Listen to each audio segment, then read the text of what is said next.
Right, hi everyone. Welcome back to the Stay on Your Bike podcast.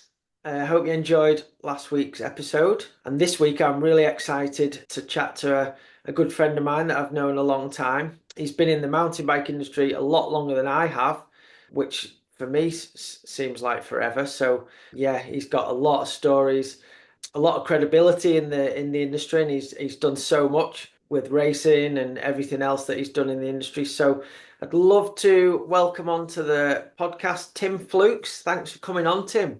Cheers, Nige. Yeah, all good. It's nice to be invited. I thought everyone had forgot me, after I retired at the end of last season. Not at all, Tim. I don't think anyone will forget you. Well, as you've just mentioned, you retired end of last year after a long stint in the MTB industry. Um, how's that gone since you retired, and how's life treating you, and what you up to at the moment? Life's better at the moment. It's good at the moment. I've just been creating a visual art piece for the Advent calendar in our local village here. That we have each window. We have 24 windows around the village, and we make whatever characters. And I got into it when we first moved into the village 3 years ago because the theme was follow a star. And I thought the Death Star from Star Wars. So I did Luke and Darth Vader and Princess Leia and a big old Death Star in the top. And the kind of everyone loved it when I unveiled it. A blind was going up and it was to the theme of Star Wars. So Brilliant. it's cool. So yeah, so that's what I'm doing at the moment.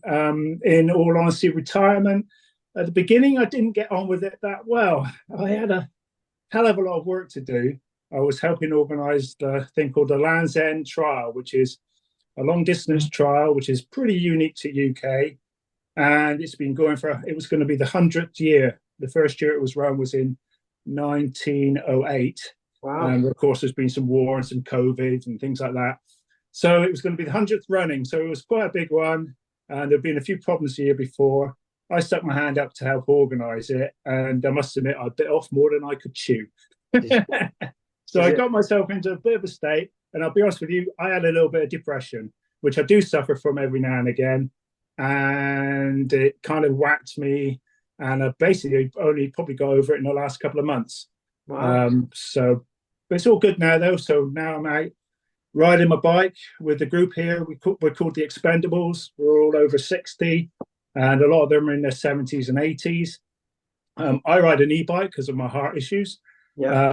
But there's the Nick, I want to say he's like 78 or something like that. And the bastard can nearly beat me up the hill. So last year he could still beat me up a hill on a quite a steep hill. I was on my e-bike. I admit I wasn't flat out mode. I was only in sport mode, but he could overtake me near the top. Now just he's dropped off this year a bit, and I can actually beat him now. But but that's with an e-bike, and he's still on a manual. So Wow, that's incredible, isn't it? yeah, it's cool. It's a good group. We go out 3 times a week. Go to a calf. We do on average probably about 40 miles a week. I mean, 40 miles a ride. Sometimes we'll do a 50 or 60 miler, and other times we'll just do a 30 odd, depending on how everyone's feeling and the weather, etc. Yeah, yeah. Oh, that's great, Tim. Glad to hear you doing that. And sorry to hear about, you getting a bit of depression there. Glad that's sorted itself out. I think probably quite a lot of people in the mountain bike industry, we're used to being away so much and when you're away working, whatever you're doing, it's really busy, isn't it? People think sometimes that you're off away on your holidays and there is some amazing things that we did in our jobs, but it is busy and there's a lot going on, isn't there? And I think, when you're not doing that anymore, sometimes it's quite difficult mentally to just to figure out what to do day to day. That's what I've found anyway. Yeah, totally. It's the day to day thing. It's the not having to because I'm an early bird. I was always up at 6 o'clock and things like that, which used to piss everyone off when I was staying in some accommodation, sometimes sharing a condo or whatever, or an Airbnb, and I'd be up trying to be quiet, rummaging around the kitchen to get a coffee or whatever, and everyone's like, "Why do you get up so bloody early?" Because I always do. But now I don't need to, and it's taken me a long time. And actually, now I've got myself. I'm nearly gone 7 now before I get up. So it's getting there. Because I don't even when we go for a bike ride, we don't go until 9 9:30 kind of thing. So Yeah. there's no need to get up early. But yeah, generally, I have a new house. So I haven't got much to do on that. Helen does the garden. I help her a little bit, but all I do is mow the lawn, really, and maybe some of the backbreaking stuff. But generally, she does it all. And so I'm a gentleman of leisure at the moment. So, but I am coming to terms with it. I've started riding my motorbikes more again, and I hope that. Well, I know that next year it was going to be much better because, like I say, I've got over it. I felt it coming on December time last year because I was working so hard on this trial, Yeah.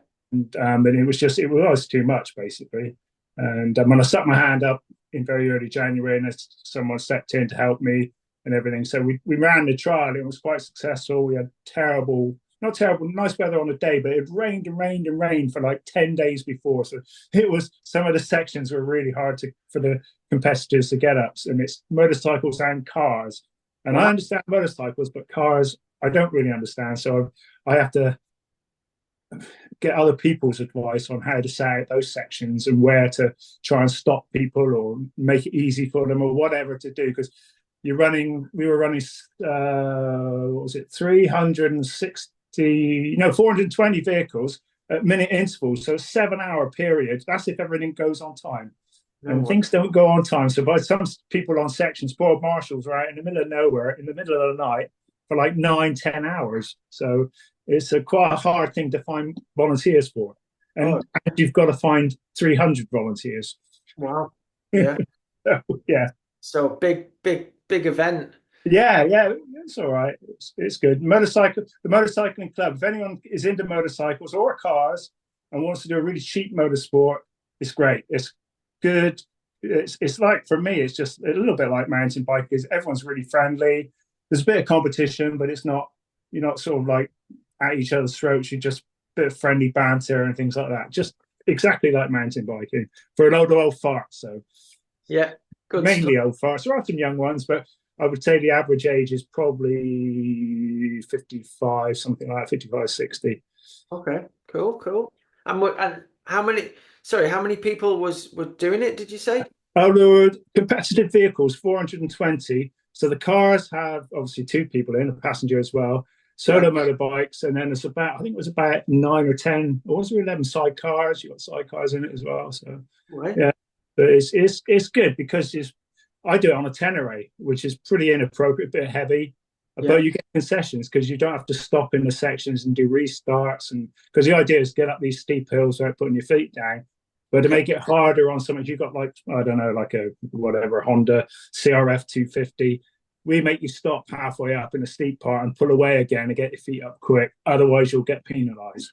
So Wow. that's how we level the playing field between, bigger bikes and smaller bikes and things like that. Oh, cool. Sounds good. I actually went out on my motorbike yesterday morning for the first time in a good number of years, and oh my God, I was absolutely useless on it. Couldn't believe how bad I was on it. Um, but yeah, it's you've got to keep on top of these things if to keep riding them well. Yeah, and when you ride off road, what I really find is so amazing is your heart rate just goes to the moon Yeah. straight away. Literally, you've only got to be riding for 5 minutes, and your heart rate's up around well less than 5 minutes, 2 minutes, and your heart rate's already up around 150, 160. And I've had a lot of heart issues, and my cardiologist always says try and keep it below 140 kind of thing, That's which hard. I do when I ride a bicycle. But I'm on beta blocker, so it's lower anyway. and but like on a motorbike, it just goes, if I have my heart rate on, it would just freak me because it's just buzzing all the time. So I don't bother. I just know that I'm going to go crazy. Even when I'm just practicing, I've got a friend here locally. He's got a lovely little field we can go around. He's got some little trial sections put out and some hill climbs and things. But just riding around there, I get in a right old froth within like a minute and a half or 2 minutes, and I'm Yeah. sweating like a pig. I know it's hard work, isn't it? And especially when you're not doing it all the time. It's you start you're not as smooth and you don't do things as well, so it takes much more energy, doesn't it? Yeah, it does. Yeah, yeah. Cool. Well, I'm glad things are going well. Especially now for you, Tim. And well. let's take it right back to the start on, where you kind of grew up, how you got into biking and then into mountain biking, if you don't mind. Uh, Mm, and then we'll cruise through the years, and I'll ask you a few questions as we go along that I'm super interested to ask you about. okay. We'll start with how did it start? I suppose really it started when I was in the motocross for years. Did 10 years or more of motocross in the mid '70s, coming through to the early '80s, and that. And like I've done Western Beach Race several times. I've had a 14th and a 26th at Western Beach Race. Awesome. Uh, I've done the 2K, which is the big one. I got 47th there, top. No, I wasn't top. A second Brit. Some bastard from Chelmsford beat me. No way. Good job. Um, so, I've always I was into racing, and then I ended up getting buying a house, and so I bought a house, and I couldn't. And at the time, I was an agricultural engineer, service engineer, troubleshooter. Would go to dealers, sort out their problems if they had, couldn't get the tractor to work or the combine or whatever. Yeah. And so I couldn't afford, because even though then I had company car and money, but I couldn't afford to motocross and have some carpets, because I bought this house and I had nothing in it, kind of thing. So I needed carpets, so I needed to put a kitchen in, all that sort of stuff. So I gave up motocross basically, and at the time I had a bit of, I went to see the doctor because I had a bad knee, and what I'm going to get replaced tomorrow. Yeah. But so this is going back. This is 86, yeah, about 86. Yeah. So I saw the doctor, and he sort of said, "Yeah, your actual cartilage is starting to wear out." Because I was running so much for training for motocross, and I used to do half marathons and stupid things like that all the time. Yeah. So he said, "Take up cycling or swimming." And I was like, "Well, I can't swim, and swim's a pain in the ass because I didn't live anywhere near a swimming pool." So I took up cycling, and I got myself a road bike, started riding. But then I went on holiday with my girlfriend up to Lake District, and I saw a rally Mustang. I must admit, I think it was in Kendall. I think, I can't honestly remember, but I can remember looking at it thinking, "Oh, that looks cool." Yeah. So it sort of sparked this thing in my head that, oh yeah, let's have a look into this. So when I get back, I think, oh, must be some magazines, but there wasn't any magazines then. It was just like, it was a road magazine of cycling something. There was Cycling Weekly, of course, and but there was nothing really. So I looked into it, and then I thought, oh, I'm going to buy one of these things. So I went and bought myself a Muddy Fox Courier. I have Uh, a mountain bike too, a Muddy Fox. yeah. So and I can remember I bought it in Taunton at Ralph Coleman's, and I must admit they tucked me up with too big a size because they were still thinking on the roadway, kind of Yeah. the road sort of size. But you soon learn. So anyway, I get it. Think, okay, better have a spare tube, pump, things like that. So I had my little bum bag on, spare tube, pump. And I only was going to ride, and it was literally 5 miles over the Quantocks back home. It was mainly road, but it was 5 miles of off road. I punctured it twice Oh because I no. was slamming into things like on a motocross bike. It was just Yeah. like, and the Yeah. wheels, and I bent the axle as well Yeah. on that first ride because it was a piece of shit. Yeah. Yeah. And so that was it. And I can remember having to ring up my mate Jeremy because we were going to go racing motocross the next day because I was still doing some motocross at the time, and it was the tail end of the season.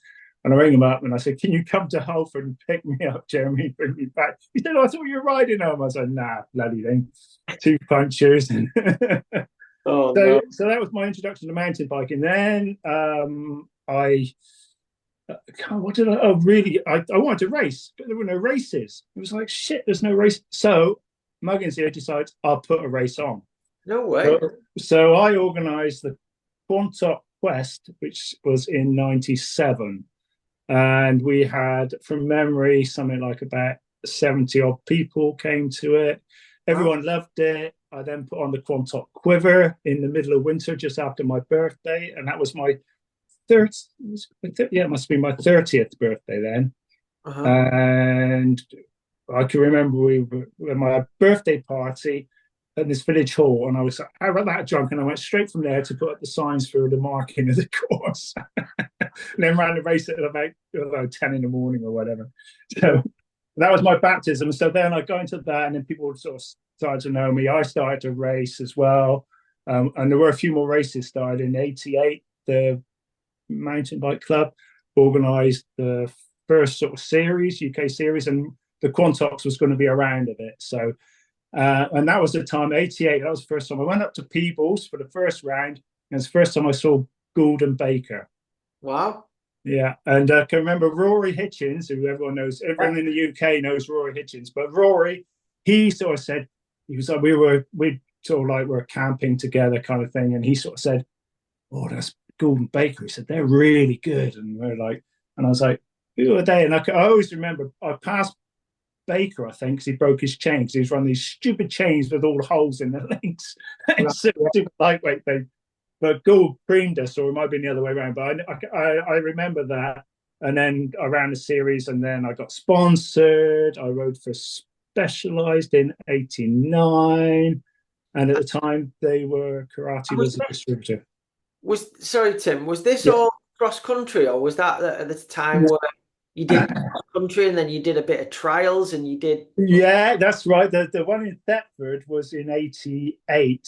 Was it '88 or was it no? My '87, I think. The one in Thetford was a where you did a bit of a race around the field, a bit of trials, and all sorts of things. So yeah, it was a mixture. But then in '88, it was all cross country basically. But there were the odd events like the Bosley Bash and Right. things like that, which Rob Kinsey used to organise. Okay, yeah. Very, very big, and because he was part of the NEMBA thing, and I never used to go to that many of those, but I used to go up to those ones at Macclesfield because it wasn't too far to go, Yeah. and they were excellent. And I can remember he put on the first downhill that I can remember, and it was a downhill down this bloody great old farm track, dual track kind of thing, and you were set off in pairs, Yeah. and you had to come down this long old hill over a cow grid and then turn and come up a last climb to the bloody finish. It's a climb. The finish was a climb, Wow. and I can remember. Well, I won it because I beat Hinton at the end. But the only reason I won it, I think, is because I had goggles with roll offs on Ah, because everyone couldn't see shit because it was bloody mud everywhere and it was wet. yeah. But I came from work, so I had goggles with roll offs and I could actually see what I was doing. And I was quite quick downhill, but Yeah, not, yeah. not quick. And So then the company that I was riding for Specialized, who a distributor was Karate, and yeah. they bloody nightmare. We used to go to events and we'd be like, "Oh, you've got this accommodation booked so and so place," and we'd get there and it wasn't booked, and it just turned into a right cluster. So I just said to Mark Edwards, who was the boss of Karate, "I'll run your team. You just give me the budget. I'll run the team," and that was it. So then I started running the team. And then from then, I became a British team manager as well. At the time, it was BMBF, British Yeah. Mountain Bike Federation, was starting up. I was a director, events director. We had loads of money from 7 Up. Remember those days when these? Before my time, but I remember seeing it in the magazines. Yeah, it was 7 Up. They put in. There was a guy called Simon Giorgio, who was their marketing guy, and he was really into mountain biking. That's why we got the money. But I can remember, like, we had a budget for Bromont. I want to say Bromont Worlds was 30 odd grand. So we could actually afford every national champion. So a junior national champion, the vet one, men and women, and the seniors. We would pay for their flight and their accommodation. Anyone else, if they were in there, they could come, but they had to pay for their own flight. We would give them accommodation and help them. And we took 30 odd people to Bromont. What year was that then, Tim? That Bro? was that No, Bromont was 93, I think. 92 was El Choco. No, 91 was El Choco. Yeah, 91 was El Choco. 92 was Bromont, and 93 was Metabie, because 94 was Vale. So okay. yeah, so it was basically I did El Choco. It was the first one. That was my baptism of fire. And which again we had good budget, but we took a coach load of riders down. But then we broke The Bromont. one Greg Herbold won? Was that the first Yeah, World Championship? yeah, yeah. It's the one where Tomac nearly did the double. Wow. Yeah. Because no, Herbold won in Bromont in not Bromont in Durango, and I didn't go to Durango in '99. Oh, I was too busy working fixing tractors and combines. right. But no, the second one, Tomac nearly did the double. He nearly won the downhill in El Choco, but Albert Etan Oh, beat yeah. him on one of those weird Clio bikes with the funky forks. Ah, yeah. And then, but he did win the cross country the next day. Yeah. So anyway, so that led to, like I say, I ran the British team for 3 years for El Choco, Bromont, and Metabier, Hmm. and then I was running the GT team, Hmm. and because karate had switched to GT then, so I was running the GT team for well 4 or 5 years, Yeah. and that's where my RockShop connection comes from because RockShops were looking for someone to do European service, and John Holcomb, who was the marketing guy, so put my name forward. And then Mike McAndrews gave me a call one day out of the blue, said, "Oh, would you be interested in doing the thing?" I said yes. He said, "Get your ass out to Vale," and I was going to Vale anyway because I was going to race as vet. So I decided I couldn't race and be a manager. It wasn't possible anymore, and I wanted to race, Yeah. and because I tried it in Meta BA and it didn't go well. Didn't do either. Well, I did all right. Meta BA there's some stories about Meta BA, but I could Titley and Steve Peat come to mind with Meta Okay. BA. And that was 93. Yeah, Meta BA was 93 because Vale was 94. I went out to Vale and I said, "Look, I've got this truck lined up, blah, blah, blah. This is what we can do." Basically sealed the contract, and then that was it. And off we were on 95 onwards. I did race support for RockShops until Brilliant. 2000 and end of 2001. I finished.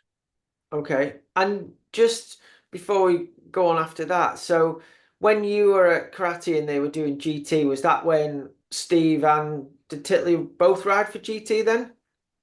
Steve did definitely on the MBUK team First. at one time, and Rob Warner did as well. Okay. Uh, I didn't realize Rob was on GT. yeah, he was on GT one in the MBUK team when it was on that grey, black, and white kit, which was a rip off of Oh, a yeah. Fox motocross kit. Okay. And so who was the first sort of UK riders that you looked after at GT at karate then? Well, we had Sam Humphreys, Hmm. Ollie Beckinsale Yeah. was on our team. Well, Andrew Wright, you wouldn't have known him, but he was a very good junior. Uh-huh. We didn't really have any major sort of seniors because we couldn't afford it. But I always remember the first year of in I think it was 88 or was it 89. It was Schmoo's put up a cup. There was a guy, a wonderful guy in from Wales, Schmoo, who used to run a shop, and he'd always have jelly babies. Anyway, anyone in the old days would remember Schmoo would be on the side of the track, and you could get a jelly baby from him any time. I So, think. And he put up a trophy for the top team. And we beat Raleigh, who are a professional team like Caroline Alexander, Barry Clark, Steve Dice, a few others. We beat them because it was scored on each category kind of thing, and we were doing really well in the juniors, and we did quite well in the vets, even yeah, though Raleigh did have a vet as well. But anyway, we beat them, so I remember being yeah, chuffed as anything on that one. that's great.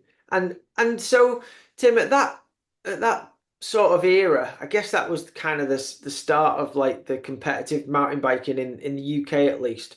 Where do you think most of the better riders came from? Like obviously you came from motocross. Where were they all coming from? Was it different sports, would you say?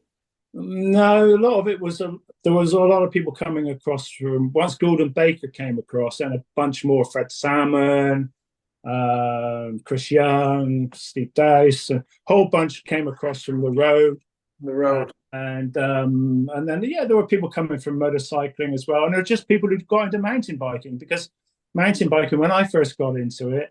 I got into it because it was like a lifestyle thing in a way. A lot of surfers got into it, hence Lester Noble and Steve Wade and that from the Orange days. They were doing, got into it, and then did a Toshingham bike first of all before they became orange. And yeah, it was generally just lots of different sports, and it was all not too serious until Gould and Baker came. And then everyone had to start. We had to start training. Up until then, our idea was training was going on a nice group ride together and having a bit of a laugh. Yeah, yeah, yeah. Yeah. Cool. And so then obviously from those days where you're at karate and then to rock shocks, how was it all changing the sport, would you say? Well, obviously, there was no suspension at the beginning when I first rode. First few years, rock shocks started coming on the scene. What, 89? I think. And the first time I really saw them was in Durango World Champs. That's when I first noticed them. So suspension was coming in. Also, things like clipless pedals came in just after that. I think 91 or 92, because I can remember getting my first pair. It was amazing. Instead of being strapped in with bloody toe straps, and which used to have these cross shoes, which has cleats in them that sat right over the ridge on the pedal.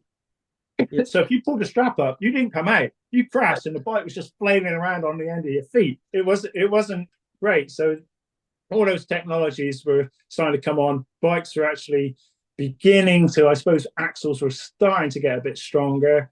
Shimano came out with a 7-speed. I remember the 7-speed when XT. God, that was amazing.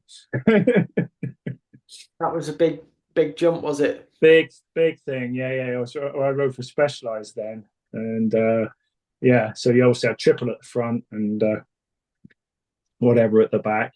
Yeah. 7 and And did you think, obviously, coming from motocross where you had suspension, did you think it was strange that these mountain bikes didn't have suspension, or was it just normal because bikes didn't have suspension really then? Yeah, I didn't really give it a lot of thought, but once I saw it, I was like, I was very critical of it, to be honest, especially rear suspension. Yeah. I thought it was bloody rubbish, most of it. Didn't work that well until I suppose the first bike that I knew that kind of worked pretty well was the GT RTS. Okay. And I can remember when it came out because I was the marketing technical guy at the distributor then at Karate. And I came up with the idea of doing, which I just lifted from motocross, doing weekends, owners' weekends. So if you bought a bike, if you just paid for your hotel accommodation, we would give you whatever, a t-shirt and give you a few little tips on how to maintain it and everything, how to set it up. And then we go riding. And we used to do it on the Quantocks. We did them up in the Peak District. We did a few places. And so that was the first time in the bike industry that anything like that had been done. So that was, great thing. I loved it. I used to go away for a weekend, get a nice hotel, and pay to go riding. Okay, it's my weekend, but it was still kind of fun. Good, yeah. And the RTS, I was, because I am a national champion all those years ago. 93, I was national champion, vet national champion on an RTS. RTS. Yeah, at the Malverns, which wasn't really much of a downhill, but back then most of them weren't. Exactly. Still won it, Tim. Yeah, I got 1 gold, 2 silvers, and 2 bronze for my years in downhill at Veteran. Brilliant, good job. And just remind us what kind of suspension system was the RTS, and is there? I imagine there's an equivalent bike now because there's everything gets reinvented. The RTS was very much like the Sun bike that Nico then used to ride because it was a high pivot. Yeah. It would squat down when you pedaled. It would kind of try and lock itself out because it's trying to squish itself back together. And when you're braking, it would always try and open up and things like that. So it was fairly high pivot, but it didn't have anything else that was fancy. The shock, it actually had a coil shock. Yeah. And that was my first experience with playing around with shims in there because I had a piston with shim piston on there. So that was my first real experience of that, because when I used to do motocross, I used to play with my forks, but I never really played with the rear shock because I didn't have the tools. Right. And plus, I was doing it on a shoestring, and I would never, if it didn't break, I didn't fix it, kind of thing. I used to just ride it, turn the buttons. If I dialed a rebound, I could play with that, and I don't think I had compression on. I might have done my last Yamaha, I can't remember, but you didn't really have much adjustment. Yeah, sure. Yeah. I see. Cool. And then, so, how did from there, how did you get onto the doing the World Cup circuit as working for RockShox? How did that come about? Well, like I say, John Holcomb from GT recommended me, and then Mick approached me, and I sort of said yes, and went over, to Vale and had the interview, and so met Paul Turner, Steve Bemke, and basically got the job. And I always remember Paul Turner said, because I was quite sort of proud of my sort of technical, because I've got I have a HND and ag engineering kind of thing, so I knew hydraulics pretty well and everything. And I was quite proud of that. But Paul Turner just said, I don't care. He said, I just want to be the cool place to hang out.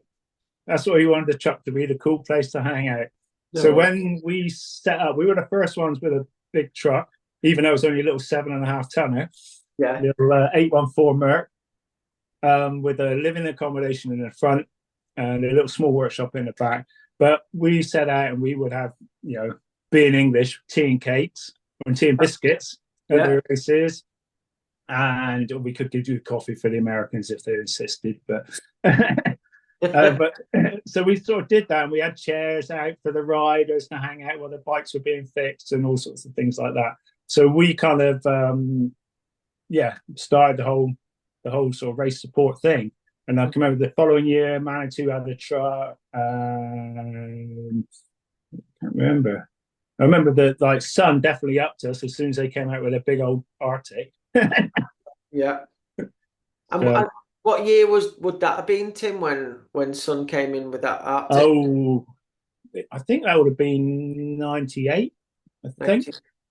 Yeah, I think so. I'm not quite certain. But everyone started having trucks by 97 kind of thing, because we were 95, Yeah. and then 96 a few people came out with trucks, and 97 a lot, and then 98 pretty much everyone had a sort well, not everyone, but most people had trucks kind of thing then. Yeah. Small trucks mostly, not many Arctics. Like I say, Sun came out with the Arctic, and it was like, whoa.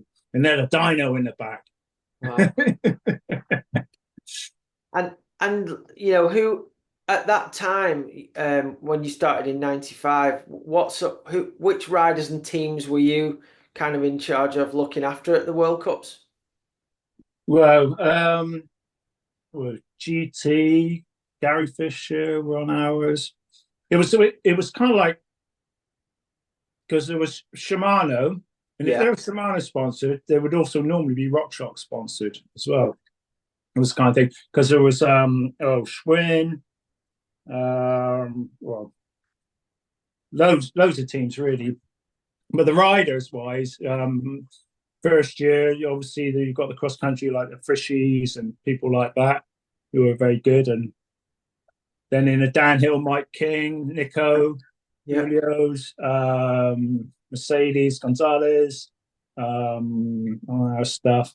Cully came along. Cully, I can't remember, was he on our stuff? He used to hang out with us a lot, because there's that classic picture in Dirt magazine, with his vans which are all covered up in duct tape.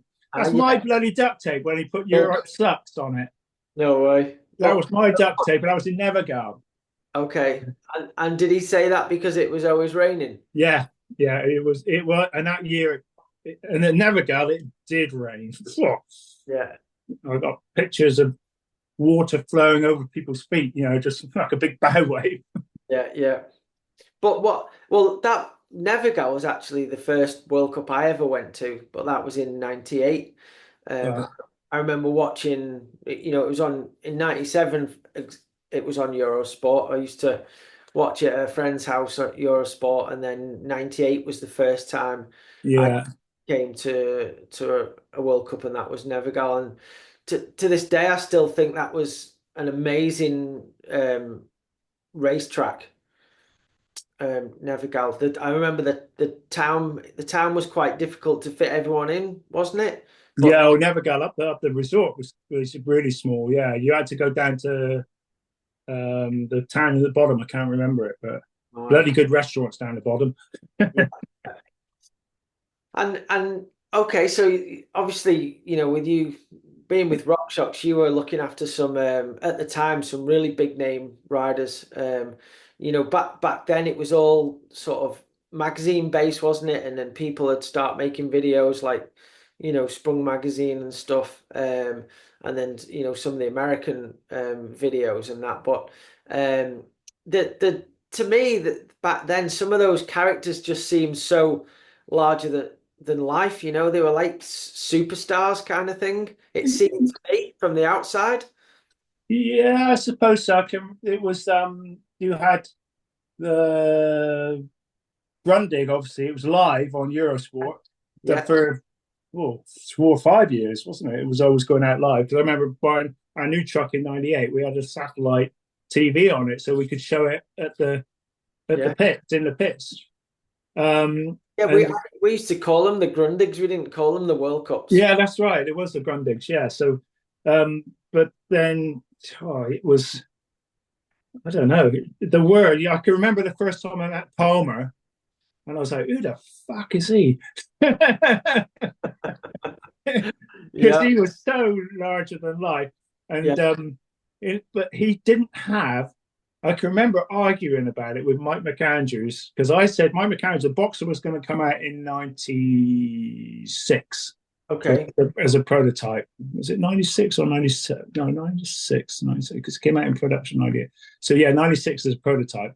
And I okay. can remember saying to Mike McAndrews, I said, we ought to give one to Steve Pete. He's going to be good, you know. And he was going, nah. No way. And then sure enough, of course, Steve goes at Pantacosa. Got second, didn't he? He got second, and he was and on On a Judy D8. a Timmy Tune Judy because he had it wasn't quite stock. I can imagine. We had some little tweaks in there. It did have some elastomers in, but also had some springs and things like this. Yeah. But anyway, and he got second, and I always remember getting on the phone to Mick and saying, "Mick, I think we need to get Steve on," and sure enough, we did. Because, but that was I remember that event because afterwards Steve was getting a lift. There was a dual slalom. It was back when Swatch used to do his dual Yeah. slaloms, Yeah. and I had a bunch of riders: HB, Steve Pete. I can't remember. There were two or three others in the back. I think Bemke rode with us as well, and we were going across to Switzerland to Buhl in Switzerland, and we Yeah. actually I dropped HB and that in Cap Die because we were going to come back to do Cap Die the following week, I think. Okay. So yeah, so I was giving Steve a lift, and yeah, so because I used to get on, my first memories of Steve were Plymouth NPS National Points Series thing, where I had to say, "Oh, what shirt do you want? Do you want a cross country shirt as well as a downhill shirt for the world's team?" Kind of thing. And he said, "Oh yeah, I want to do cross country as well." So, Right. and I was at Meta BA. Then he was going to go to Meta BA. So. Yeah, because Steve started doing cross country first. He was a pretty good cross country racer, wasn't Yeah. He was pretty quick. Yeah, he? yeah. Yeah, yeah, On his Kona, yeah, yeah. no suspension on that old boy. And, and then, so what? Were you also at that time? Were you also looking after Nicholas Vulio because he was on GT at that time? Yeah, we were because he was on GT '95 and '96, so he had the prototype boxer with King and a few others. We had nine, I think, 8 or 9 prototype boxers out there. So we'd gone in '95. The Works riders, because the standard boxer DH was 75 mil. The Works, they had 80 mil. Woohoo! Wow. But we Wow. went from that. The tail end of World Championships, King, no, Kirscharten in Germany, and Mike King and Nico had extensions on the Judy, and it was up to 80, up to 100 mil by then. Okay. But they had these weird top caps coming out the top. So if they crash, they'd knock them off, and you'd be out. So I don't know, but they never did, kind of thing, because it wasn't a dual crown at the time. It was just coming out of the single crown kind of thing, Oh, out okay. of the lower crown. Yeah. But then the next year we come out, so we have 80 mil or 100 mil if you're really of just 2 people. That was Nico and Mikey. Then the next year we come out with 150 mil, 32 mil stanchions, boxer kind of thing. It was massive, massive jump. The back ends were nowhere near. All the back ends were still like 100 20 kind of thing on Yeah. a good day kind of Yeah. thing. So it was there was this big disparity then, but the back end soon caught up then. But Yeah. that first year with the Boxer was just like, oh, crazy. We Right. had some fun with that. But that year, '96, with Nico, we knew he was going to go to Sun, but we thought we had. So GT kept on. We've got to give him the good stuff. We've got to make sure. And we had so many problems with Boxers because it was a 6-inch travel, Mhm. but it had completely sealed cartridges. So what happens then is as soon as you're damping, as soon as it heats up, the oil expands a little bit. There was no thermal compensation in there, or we did have some, but it didn't work properly. And then the seals would get tight on the shafts, on the through shafts, and it would make the small bump ride just disappear completely. It would just be fucking horrible to ride. It was really, really horrible. And we tried all sorts of things, and in the end, we basically just drilled a hole in the side of the cartridge, and we had a reciprocating cartridge, and then we just seal it into the upper tube and pour a bit of oil in there so the oil could just flow in and out kind of thing. Okay. And that kind of cured it. But I always remember in Meta BA, because we'd only just come up with that mod, we tried so many different things. And then Meta BA was European Championships, and it was live TV, French live TV. And I always remember I had to rebuild his Boxer and his rear shock just before he was going to come down the hill. No way. I can remember watching it because it was at Meta BA, and it was only a short part of the track that was super live. There was a bit they couldn't film, and they would always do a slow mo of going over these bumps. And I can remember watching it on the live feed, thinking, "Oh, I still got a small bump ride." Oh, No, brilliant. but No, then we lost him anyway. He went to Sun, which is I don't blame him because Olivier Bossard, was a fantastic tuner and things like that. So he's and still really, and at that time in Nico's career, was he really up to speed on knowing about suspension and tuning his bike in those early days? yeah, definitely. He knew because I think a lot of his knowledge comes from RC cars. Okay. Because he was into RC cars from quite a young age. Yeah. And so he knew about, the rebound and everything and keeping the wheels on the ground.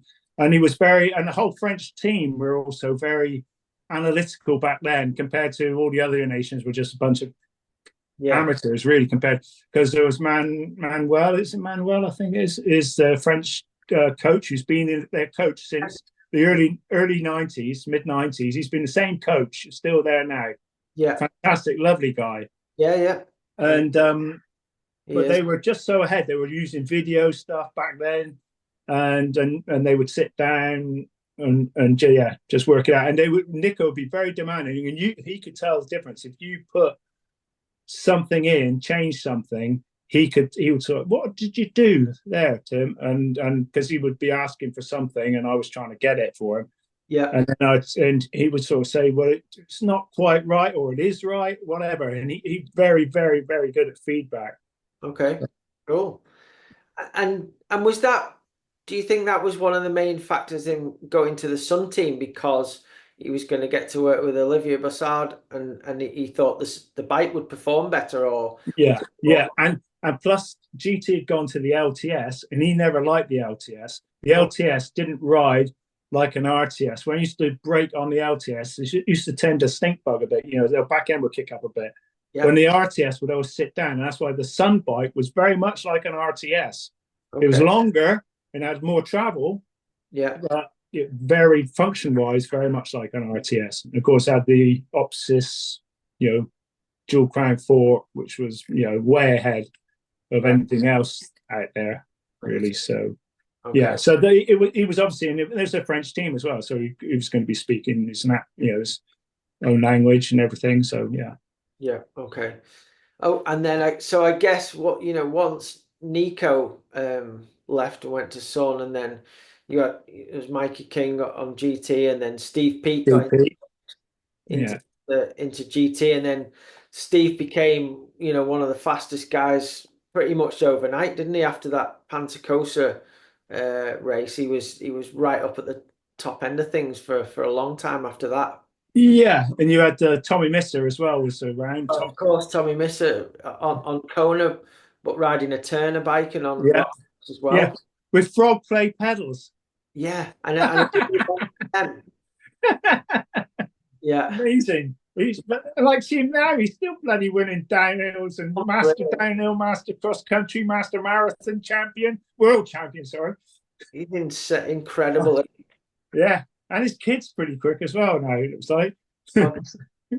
And so, at that time, was Tommy Misser as was there anybody else that was as knowledgeable as Nico, would you say, on the bike side? No, not really. No, Nico was the man really when it came to being very very finicky. Because there were some people you could there was you have the oily rag sometimes when you've done everything you can do to a product, Yeah. and then but the rider still is or has got a bit of a head thing going. I always remember there was a particular rider. I won't name him, Go on, Tim. but Name. I can't. But it was at it was at Bromont. But it was when the Master Worlds were there because we were going to, I can't remember where we were going to the following, the Worlds were going to be somewhere. But anyway, Master Worlds was there. We went there and it was at the time when Boxer was an open oil bath. And we used to struggle to get enough rebound, in all honesty, on it. But, there were, but especially some riders, I'll give you a clue. The guy was French anyway, but he wanted more rebound. And I'd done all the mods I knew, put the thickest oil you knew you could run in there to give it the. Anyway, he then comes up the Want it faster morning. or slower? He Sorry. wanted it slower, Okay. and I had done everything I knew I could do. So then but he came in the morning, no, the night before his final run, before practice the next morning, and then it was going to be the final. And he said, "Oh, Tim, it's not right. It's not. It's just too fast." And I was like, "Okay, drop it off and I'll see I'll have another go at it." He drops it off. I basically sat it in the truck overnight. I put an oily rag over it, gave it back to him the next day. He put it on, did his practice run. He came back and said, "Yeah, that's great." And I said, good job. And then he went ahead and he won the champ. He became national champion or world champion at that age Wow. category. Wow. So Brilliant. So you didn't actually do anything. You just didn't do anything, but I'd done that trick before with Dave Cullinan because Dave Cullinan was terrible for it. was But I will name him. He was the world's worst. It was always the product was wrong. It was never him. okay. And I would be like, "Fucking hang on to it, Dave. Ride it." Yeah. Brilliant. I mean, because for me, Dave was super talented bike rider. He Yeah, was amazing on the bike and super cool style and stuff. But I could imagine him maybe having a little moan about some things. yeah. He was like a little bit weak in the head. I think his mind game wasn't there because I always think there's two differences. I used to always have an analogy where you've got Steve Pete and Nico. Yeah, That is like in the early 90s, well, no, mid 90s, late 90s, they were the top, basically, those two. But yeah, you had Nico, who was so precise, changing stuff all the time, running 40% sag, everything like that normally. And then yeah, you had Steve Pete, who would basically get a setup normally, and then he'd ride it. He might change it a little bit, but he wouldn't change it much. It would just be and he used to run a lot less sag. He used to run like 30% sag kind of thing. yeah, But they were both fast as hell. yeah. No, And also they both were good with the in their heads. yeah, They both thought they could always win. When they were left the gate, they were going to win. yeah, So and it was great. It was some great competition. yeah, yeah. And the Definitely. only one you got that messed up was Miles Rockwell in Nevergal when he snuck in, beat Steve by point whatever it was. Oh, yeah, in Sierra Nevada in Yeah, 2000. Sierra Nevada. That's it. Yeah, Yeah, yeah. yeah, Because he was in my truck watching Crusty Demons of Dirt because oh, it snowed that yeah. morning. I remember waking up and there's all snow all over the ground. I'm like, what? Crawled out of the truck. I was like, oh, right, okay. And then he didn't bother doing any practice. Yeah. No, and yeah, well, I went to that World Championships with the GB team, and I was actually staying with Warner. So you can imagine how that was going. And then we got up in the morning, and Rob opened the curtains and was like, "Oh, it's snowing, Pedro," and I was like, "Yeah, sure it is." And then opened curtains everywhere. It was a whiteout, wasn't it? It was incredible. Yeah. And yeah, then people were going up for practice and it was slippy as it was icy and yeah, Miles, I remember Miles didn't practice and then won the race. yeah. That's right. Yeah, watching Crusty Demons must be Brilliant. in the right mindset. And and back then, Tim, with the athletes that RockShox sponsored and the teams, how did that come about? Mainly, was it like more to do with that bike company and them specing the products on the production bikes, or Yeah. was that how it kind of went, or was there certain athletes that RockShox were trying to go after? No, it would be mainly it would be obviously it's as in it is now, it's still linked to OE sales basically. Sure. You do try and you try and get a team.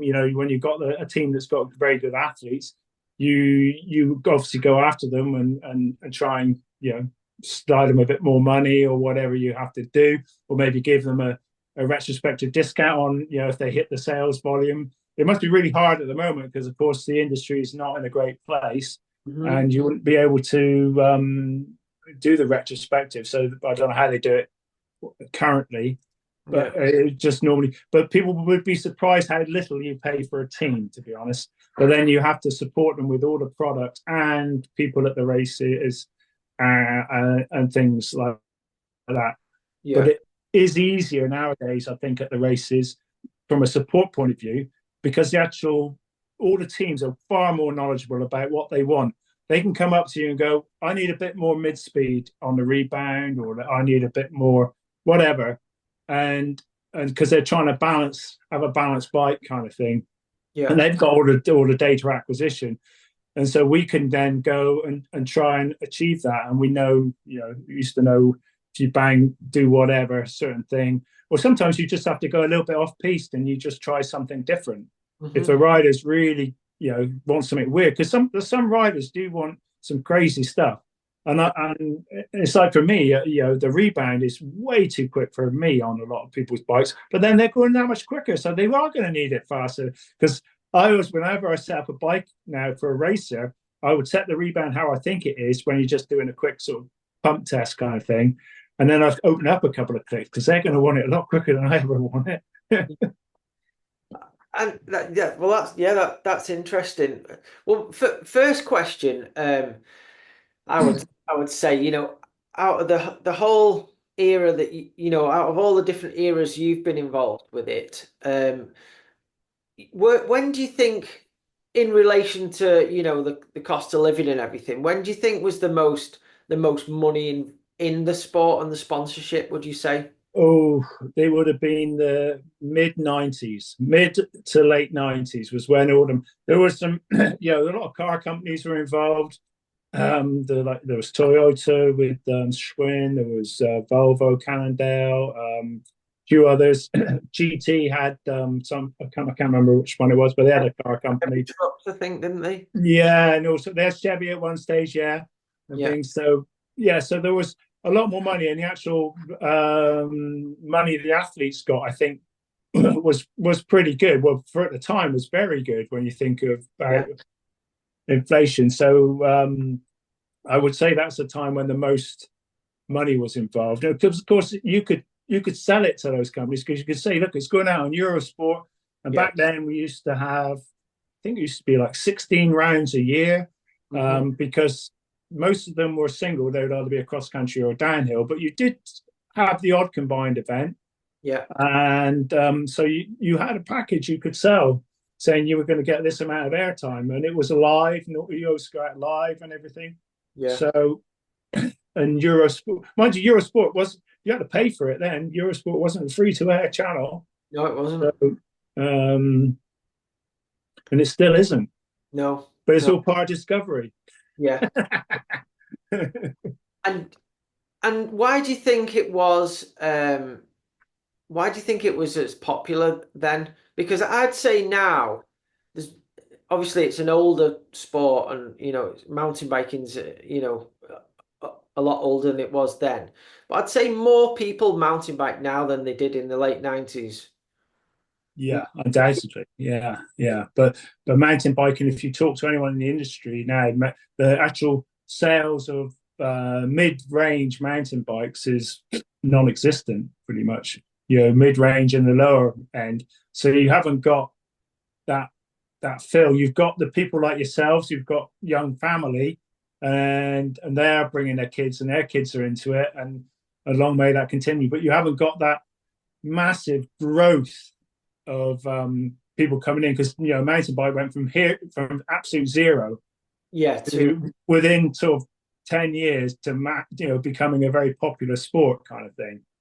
and um, so that's why you think that Eurosport was interested, and then all these companies that outside industry sponsors because it was growing so much.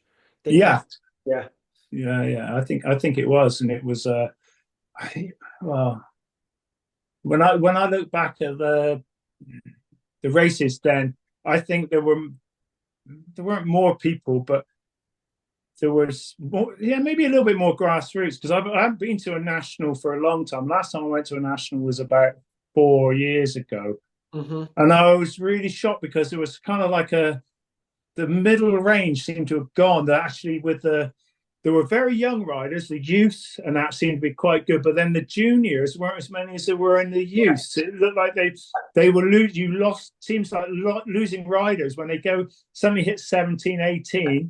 you're right. They discover it's because it's so bloody expensive, Yeah. and when they discover girls and things like that, and they just you know go off and do that. I suppose. Yeah. I don't know. It was just that was my last observation. But like I say, I haven't been to a national for about 4 years, so I No, can't really comment. I noticed that this year I went to the Malverns, the first time I'd been since, the late 90s. Um, and my little boy raced in the juvenile category, just the downhill down the field. Mm-hmm. I'd say the juvenile and the youth was the biggest category there. There was Right. so many people, and then the older categories were much smaller. Um, I know that the Malverns is more of a grassroots, um, not typical racers do those races because they're easy for anybody to do. Yeah.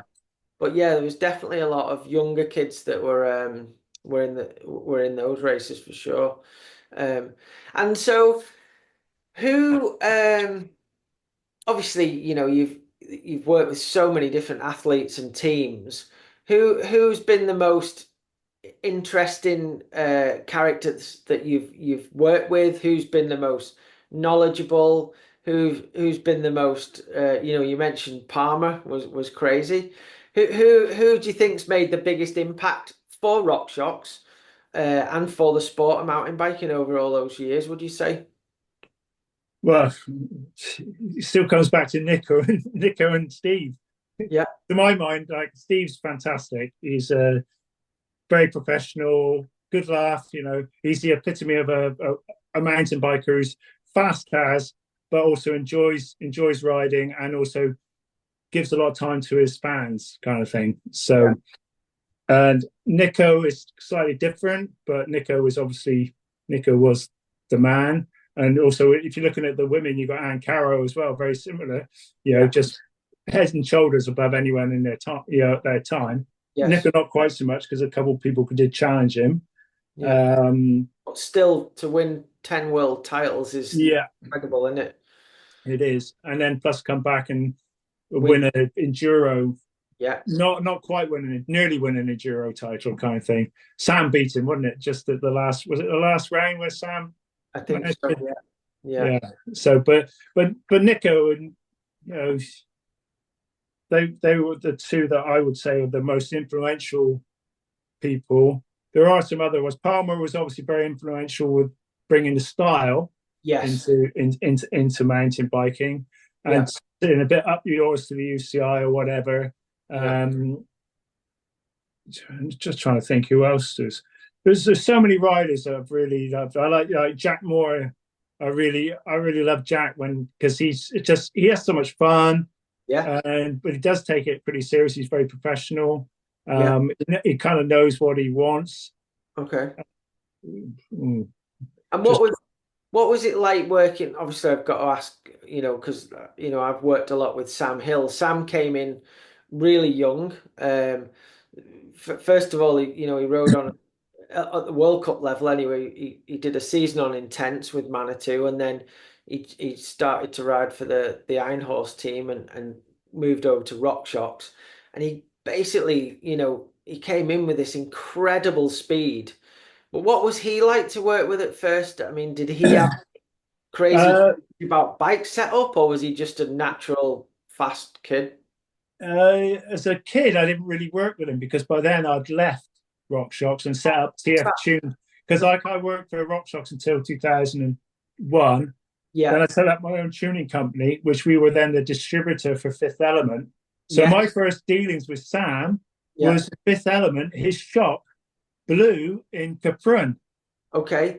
He blew his control valve went, and so basically I can remember rebuilding his shop the day before, and then he won, I think, because he beat G, who was my rider.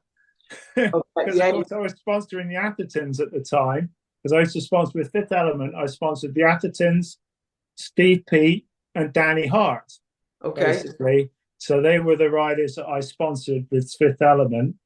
And what Uh, and what was this basically, element like compared to what you've been working with Rock Shocks? uh, it was different because of course they had this control valve, but then some of the time some people didn't like the way the control valve worked because basically control valve was position sensitive, but it had its faults. Let's say that it could fail, and when it failed, you had no compression or rebound, and it was a bit sketchy. Yeah.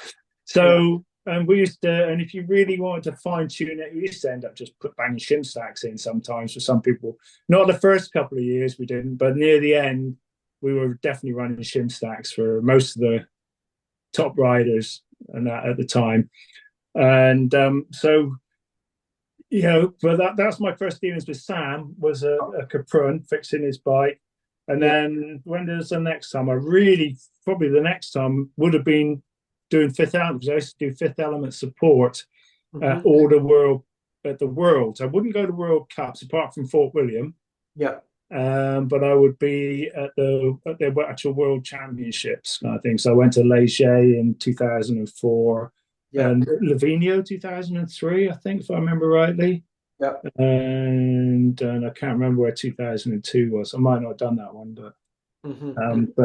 basically Fifth Element used to pay me to go. So And was because when I rode for in for Jeff at Intense in the States, we got Fifth Element shops quite early on. I think as did Eric Carter. Eric Carter was riding for yeah, Mongoose on an Intense M1, and we used to go out and do some testing with was it Roy Turner and Gerald? Was it? yeah. Roy Turner was, of course, was my ex boss at Rock Shops Sure. because he took over after Mike McAndrews left.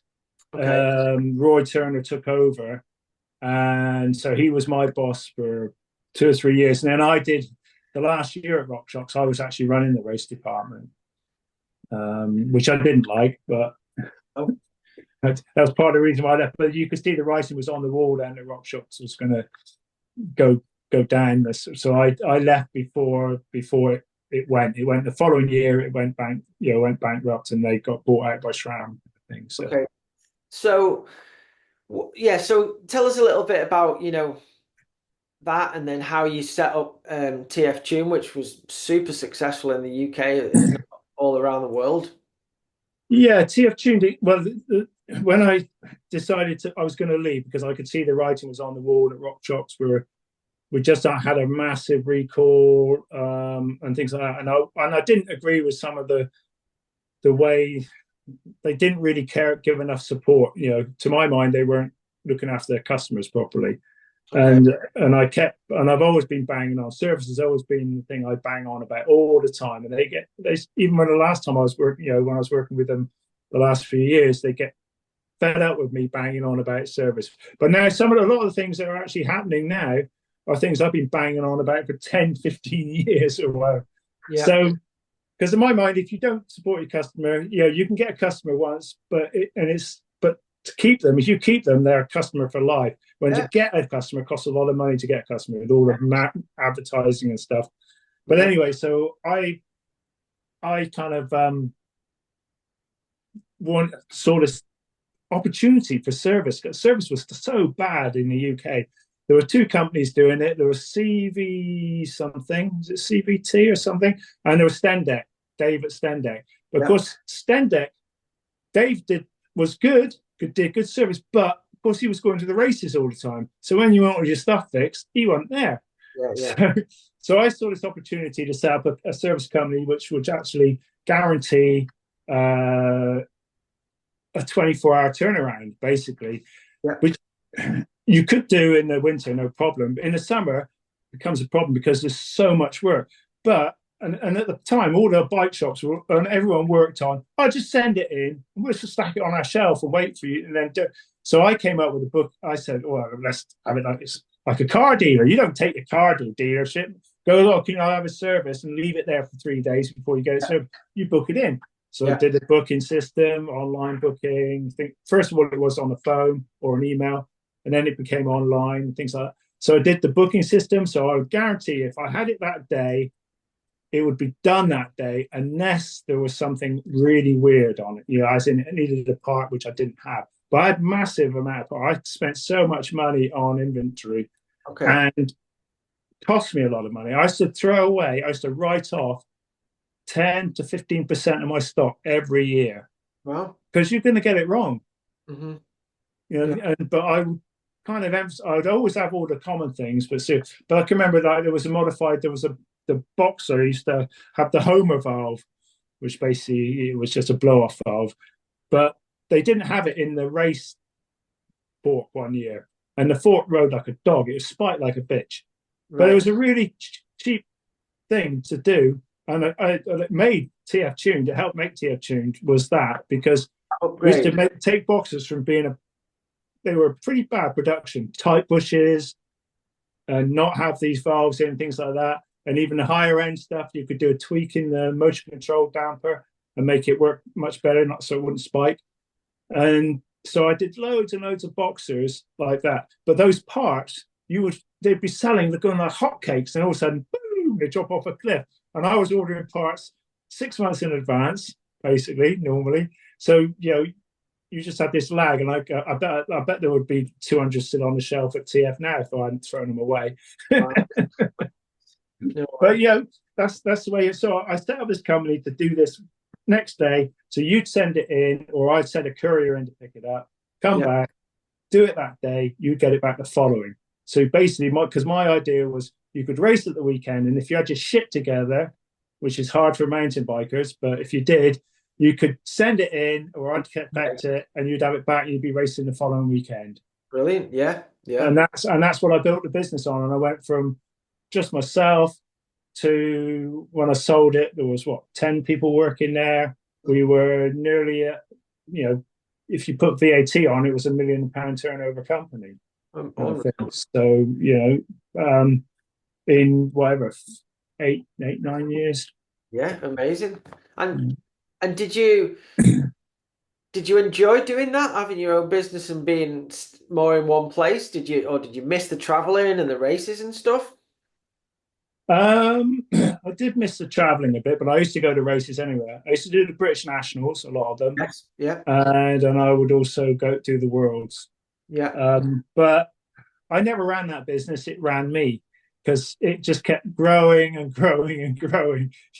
As soon as I doubled the size of the workshop, and then I need to double it the next year, and then Yeah. and everything like that, and eventually, and plus I nearly got my burnt with a tax one time because I reinvested all the money back into parts. So I remember second year in, I'd reinvested all the money back into parts pretty much, and I hadn't paid myself that much, and I get this massive tax bill, Yeah. and I was just like, oh, I'm over this. So that was when I decided to buy premises and put them in to be my pension. And so I bought the premises, and I bought 2 units. I only needed one, but I bought two. But then within 2 years, we had to go into another unit anyway as well. Oh, So I had to kick the people out. Well, I didn't kick the people out, but people to rent it. I said, look, you got a year and I yeah. need it back. Fair So, enough. yeah. yeah, it was good, but like I say, it just ran me ragged, and that was part of the reason why I wanted to sell, because I wasn't enjoying it in the end.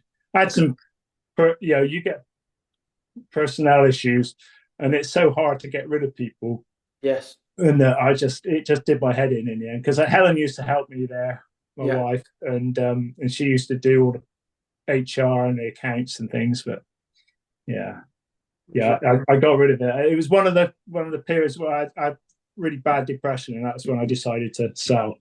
Okay. And did so then you sold the business, and then what did you have any plans then to go back and work for SRAM or No, my plan was just to have a year off, yeah. which I did. Did some things I wanted to do. Bought myself a camper, tripped off around Europe, walked the coast path, the southwest coast path, which is 640 odd miles Oh, in 30 days, which is pretty hard because it's equivalent of going up Everest 3 or 4 times. Can't remember what it is exactly, but it's pretty hard. So I did all those little things, and just dossed about, I suppose. I called it my gap year because I never had a gap year because things yeah. like that. I just worked my whole life basically. I did go to college, back to college for 2 years after I did an apprenticeship, and then realised I wanted to learn a little bit more. So I went back to college to do an HND for 2 years. Oh, But apart from that, I'd worked my whole life. So I had that little break. But then having the camper, I went, oh, this new thing, Enduro. It's yeah. 2013. I went to, where did I go? Val d'Isere, I think it was. There Okay. was around there. I went there and I looked around. I was like, well, where's the race support? Yeah. What's going on here? So and I was in the camper, and that night, I can remember I was up at about, because it was all going round and around in my head. I was up at like 2 o'clock in the morning typing out an email, and I sent it to 3 companies. I sent it to Shimano, I sent one to SRAM, and I sent one to Fox, because I knew them all. I knew all their bosses at European level anyway, if not or world level, Yeah. and basically saying, offering my services. I said, look, you guys need to have support at the Enduros. It's going to be a big thing, kind of thing.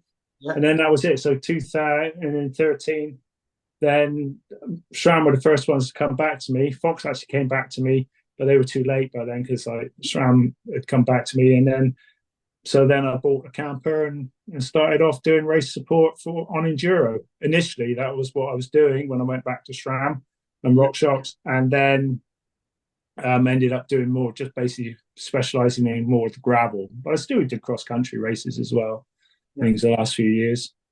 Okay. And what did you think of the enduro scene grew quite quickly. You were there at the start of it really. I started going a couple of years later, and it just sort of grew really really quickly. Because it's an amazing participation sport, isn't it? Because you're on your bike all day, and it's the type of mountain bikes that people have been riding for the last 10 years or so have been more enduro bikes than downhill bikes, because you can use them for you can buy an enduro bike, go downhilling on it, go pedaling on it. It's a great all-around bike, isn't it? Yeah, yeah. how Uh, how how did you think that scene was compared to the downhill scene that you'd previously worked on, and the cross-country scene? I really enjoyed it the first early years, because I used to do, there was Super Enduro in Italy. We used to do those. I used to do those Enduro SRAM specialized one in Germany, and I used to support those, and then plus all the EWS. Yeah. And it was great. I'd be doing whatever 18 events a year, and I did a few other little events, some World Cups, etc., that fitted in. And but the enduro, I was really, really behind it at the beginning. I thought it was great. I thought it was, for the industry, it was perfect because it was the bikes people were buying. You Yeah. know, downhill bike sales are now full. You might, if you made, I don't know what, but like Boxer sales, it can't be much more than sort of like, if you did 10,000 in a year, it'd be a good year, I would think. I Yeah. don't know. I don't honestly don't know the figures, but there's so few sales of that stuff. But it is just a prestige thing, just for the marketing. Hmm. When enduro was all about you're racing a product that people are buying and are actually riding, Yeah. big time. So, and I thought that was going to be good, and I loved it. It was some of the early stuff was Yeah. so good. We've gone to these new venues, and everyone was really positive about it. It was a great vibe. Everyone should just go off practicing, and they'd come back, and there'd all be all these stories and things like that. And we'd have had a great laugh down in the pit area because we'd have had a barbecue or something. Whilst because it got disappeared for like 6 hours or whatever. And then we ended up working half the night because it was sort of doing things. But yeah, some of the places. Remember that place we went to? What was that one in Spain? The one in the castle. Ain't so. Ainsa. Oh, that was amazing. The pits was in that castle, and you had a massive. They cooked that kilometre long sausage and all those sorts of things. Massive paella and and there was a restaurant there that was amazing. They used to do this like 20 odd course thing dinner. Oh, that place. But some of the venues we went to, and we'd also have a chance to go riding your bike and things. We'd get there maybe on the Tuesday and we'd go and ride around. The tech guys would go ride, checking out a few of the stages and things like that. Yeah. Yeah, great times. Really, really good times. It was, and yeah, I've not been to any of the races this year, but just the vibe that you get from the whispers is it's and the last couple of years it's just kind of faded away. I don't know if it's the organizer, with ESO or whatever they call now, having too much to do, but just seems to have dropped off a little bit, doesn't it? Why do you think that is? Honestly, I don't know why. It's you could feel it. I could feel it well last year. You could definitely feel it a lot. Yeah. And the year before, you could just start getting the inkling that they once they got the downhill, once ESO, no, yeah, yeah. So once they got the downhill, enduro seemed to be it was like poor cousin How it basically. felt, didn't Yeah, it? it did definitely. It felt like that. We were just the afterthought, Yeah. because like mind you, it's the same with the downhill. You were going to events, and you didn't even know what time you could set up in the pits until like the day before. It's like, for fuck's sake, we're trying to organise Yeah. that should be done bloody a year before. You should be able to know exactly when you're going to be rucking up, so you can plan it properly and get all your scheduling right for your athletes and etc. Or your text coming in for it and things. It would, yeah, it was Yeah, definitely poor relation. It became, yeah, and it did seem like that to me as well. And I think once Natalie had enough, because she was so good at organizing everything and knew everybody and just knew how to run it all, yeah, it went downhill after, she left. And no, no disrespect to the new people that took it over, but I guess they're trying to learn it, and she had everything dialed so good. Uh, yeah. I remember talking to Natalie in was it Burke, yeah, Burke Mountain in the US. And I can remember I was walking from the pit area down to the hotel, the sort of the host hotel, and I was walking down with her, and I was sort of saying, and it had just been announced they'd got the downhill. I was like, how are we going to schedule these events, these double events and that? And I was like trying to work it out. I was bouncing stuff off her, and she was like, and she sort of said, she implied to me at times, she was like, well, yeah, it's going to be pretty difficult. But you could tell she wasn't working because she obviously knew then that she wasn't going to be. She was going to go back and work for. She's back with Crankworks lot now, isn't she? Or Realize? Oh, I that's don't know. Well, or she's gone back that way anyway. Something, but anyway, she obviously knew that she wasn't going to be dealing with it anymore. But it's such a shame when she went because, like you say, she could organise anything. You had some techie who wanted to go and race kind of thing. You could normally, Nancy, can you squeeze us a number in? Oh yeah, no problem. no problem to her. It was amazing. And you'd go, especially for the teams, I'd go into the lineup, in the morning where they'd say, teams can come at this time. And normally, you have to go through a bunch of people and do all different things. She just hand you your team bag with all your numbers and everything in like it should be, Mm, because the teams register at the start of the year. They know who the riders are on the teams. It's pretty straightforward, and she had it dialed. Um, and so as somebody work for one of the biggest companies and one of the biggest sponsorship companies at the races.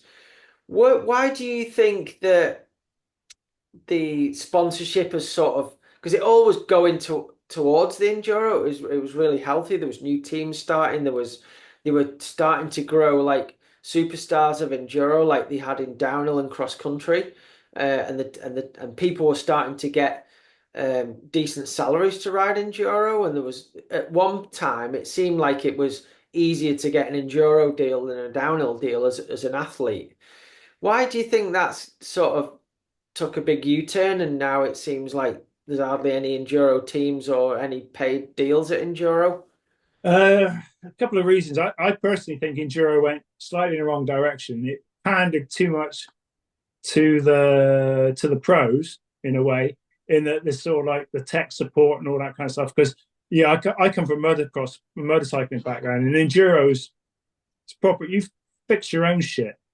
Yeah, You don't need a bloody mechanic to change your tires and do this. You get on with it. And I always, because I always said that, because like when you're Whistler, you always used, when you went up to the top of the world for the last stage, yeah, everyone used to be changing tires and things like that. And I always said, you should have a part firme. And if the rider wants to change his tires, he bloody changes them. You have a nice mat out for him. His mechanic can advise him what to do, or her yeah, what to do, but they got to do it. All the equipment's there. And it'll be something for the spectators to go, oh, yeah, that's cool. You yeah, know, when it went far too much, emphasis on teams, and then they go and ride in the middle of bloody nowhere with no jackets and shit like that, and no backpacks, and yeah, that it was wrong because when the weather came in, they nearly died. Some people, yeah, yeah. because it wasn't enduro. Enduro. I always loved Tracy. Was fantastic. Like Tracy, always rode with a backpack, like Izza does now as well. Always rides with a backpack, and Tracy would be handing out stuff for the other girls because they wouldn't have anything. Yeah. And so yeah, that Great. that part of enduro definitely didn't suit me when it went down that avenue. Just I called it multiple mini downhill. So In and plus, and now this year they've gone back. They're actually less support, and also they've gone the actual times, the check times are tight. yeah, And that's how it should be. And enduro should be tight. Get up the bloody hill, you should have to bloody work, and you should be fit. Because that will makes it a complete sport. But then you also need to have timing that's different between the male and the females and the juniors. When they didn't, they just had the same liaison time. Well, that's dumb. even the Like in motocross, vet in had the same. enduros, you have different times. The clubman has a different time than the expert, and then the pros. Oh, You know, yeah, you have, it doesn't, and it's not hard to do. Bloody spreadsheet to do it for you. yeah. But yeah, there was all that thing. But I'd love it. To my mind, enduro it was just like